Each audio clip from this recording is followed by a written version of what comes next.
Peace, what's going on, everybody? How y'all doing out there? It's me, it's your boy Danny Jr. I just wanted to make a little video, talk to y'all about this 13th Amendment that got signed on today, 150 years ago, back in 1865. And the question I wanted to ask you was, did that really abolish slavery? Like, did slavery really end when they signed this 13th Amendment back then in 1865? And me, personally, I don't think so. Because if you look back and see exactly what all took place back then, leading up to today, it's like slavery never ended. It just got a new name. Like, you figure back then, 1865, they signed the abolishment of slavery down for the South, really, because even though slaves were all over, it was really prone, and a lot of them were down south. So you figure they had about 4 million slaves down there, and when those 4 million slaves got free, the abolishment of slavery,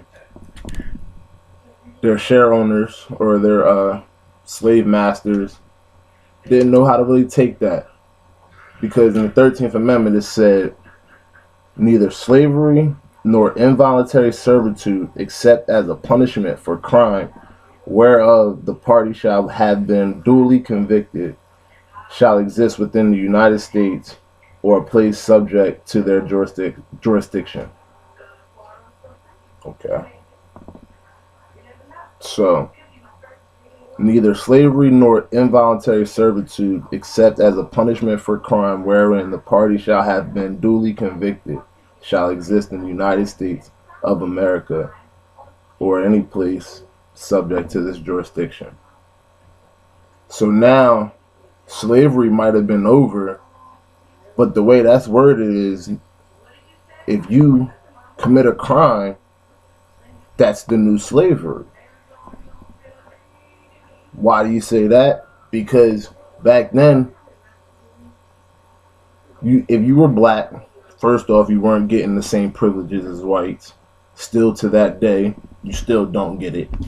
Now, back then, they came out with this new thing. Oh, they did the radical reconstruction that took about from 1866 to 1874 was the radical reconstruction. That's when they passed the 14th Amendment for the equal rights, as well as the in 1870 they passed the 15th Amendment for the blacks to be able to vote, black men to be able to vote. Now, they passed those up until 1874, and that was when the Radical Reconstruction Act, or their little movement, ended. Now, after that, 1874, harsh reality, the white man came back into power, as they say, or what the South had control now. And all these laws for blacks started getting implemented. Now, I'm talking about, you name it, blacks were getting locked up for it. Spitting out in public, you're getting locked up for it. Freaking, talking too loud amongst a crowd of white women, you're getting locked up. Stealing what was they said? If you took a fence or something like that, you were getting locked up. Walking down the railroad on the wrong side of the track, you're getting locked up. Oh, and also, if you weren't allowed to sell any products after dark. That's where the whole, when growing up, you heard gotta get home before the street lights are on, because there was laws back then for blacks, and you didn't want to get caught on the other side, on the wrong side of town. So now all those laws got in place, or put in place, and these white men started finding out that that's a profit. If I can't have you as a slave, I'm going to have you as a convict. So now I'm going to have my convicts start building, I'm going to start working my convicts.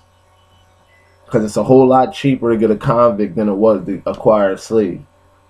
And especially because you couldn't have slavery no more, the next best thing was lock you up. And the longer your time was, the more commodity you were. So, like, Alabama, they said when they first started that convict release or convict leasing, convict leasing, Alabama made $14,000 that first year doing that convict leasing to private uh, industry people.